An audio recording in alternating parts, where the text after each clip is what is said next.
Bonjour à tous et bienvenue pour une nouvelle mini-review. Aujourd'hui on va parler de Hajime no Gal.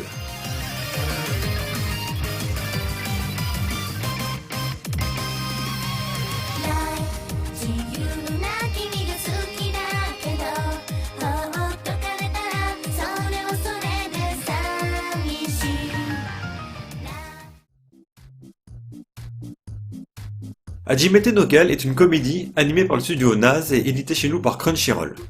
C'est la rentrée, et la saison des amours est à son paroxysme. Les élèves se rencontrent, les couples se forment, et l'amour et le bonheur transpirent à chaque couloir du lycée. Malheureusement, tout le monde n'a pas cette chance. Junichi et ses trois potes galèrent plus qu'autre chose pour trouver l'amour. Mais en même temps, notre groupe de losers n'essaye pas vraiment d'arranger la situation. À parler de leur perversité en public, difficile d'attirer les filles avec ça. Cependant, Junichi sort un peu du lot. Il a quand même quelques contacts du sexe opposé, comme Nene son ami d'enfance, ou encore Yui, une ancienne camarade de classe qui souhaite faire plus connaissance qu'autrefois. Les trois potes sont naturellement jaloux de cette situation et vont décider de se venger en organisant une rencontre entre Junichi et Yukana, la sexy gal ou bimbo de la classe. Même s'il ne part pas très confiant, il décide de tenter sa chance. Une fois en face d'elle, il va perdre tous ses moyens et va se résigner à utiliser les conseils de ses amis, se prosterner pour avoir toutes ses chances de son côté. Et malgré un long suspense saupoudré de quelques taquineries de la part de Yukana, elle va finalement accepter de sortir avec lui. Et c'est ainsi que commence cette étrange histoire d'amour entre nos deux protagonistes.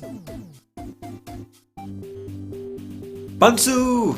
C'est tout ce que j'ai à dire pour commencer mon avis, vu que c'est la première chose qu'on voit au premier épisode. Bon, blague à part, cet animé va être le ecchi de la saison, et en même temps, vu le thème, ce serait vraiment difficile de faire autrement. Mais du coup, qu'est-ce que j'en pense pour le moment? Bah, ça reste sympathique à regarder, même si certains événements à venir sont prévisibles. Par exemple, avec Nene, on a le coup de l'amie d'enfance un peu immature qui va être jalouse, encore Yui, qui a carrément l'allure d'une première de la classe. Mais bon, laissons ça de côté et revenons sur notre jeune couple. Alors, Yukana, malgré son côté provocatrice et qui aura souvent tendance à taquiner Junichi, a l'air vraiment sincère avec ses sentiments. Tellement sincère que ça en devient troublant. On a souvent l'image de la bimbo avec une forte personnalité, un peu rebelle ou un peu garçon manqué. Alors, Yukana a quand même un petit peu cette personnalité en elle, mais elle est très vite effacée par ses sentiments envers Junichi. Et perso, ça rend le personnage vraiment attachant. Alors, pas forcément pour ses formes avantageuses, mais plutôt pour ce qu'elle est. De son côté, Junichi, c'est un peu le mec normal qui souhaite découvrir les joies qu'un couple peut apporter. Il va quand même souvent trouver cette situation irréaliste, mais grâce au soutien, c'est un bien grand mot, de ses amis, c'est une chance unique pour lui de perdre enfin sa virginité. Alors pour le côté ecchi de l'anime, il est majoritairement présent dans l'imagination de Junichi. Mais bon, on peut pas trop lui en vouloir, c'est encore un novice en la matière, du coup il aura souvent tendance à fantasmer sur Yukana. Mais en même temps, c'était pas vraiment sa faute, car elle lance souvent des sortes de pics vers lui. Du coup, est-ce qu'elle s'amuse à le chauffer pour le taquiner? C'est une bonne question. Bon, je vais pas vous mentir, pour la suite j'ai quand même un petit peu peur que ça se transforme en une sorte de harem comique où le ecchi sera l'élément principal. Du coup, cette romance sera une sorte de prétexte pour accentuer le côté comique des situations. Mais ce serait vraiment étrange de finir sur un animé 100% comédie, vu la sincérité de Yukana envers Junichi. Reste plus qu'à voir comment tout cela évolue.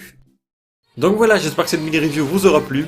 Si c'est le cas, n'hésitez pas à me suivre, à liker et à partager. Pour ceux qui suivent également l'anime, dites-moi dans les commentaires ce que vous en pensez. Et moi je vous dis à la prochaine pour une nouvelle vidéo. Sayonara!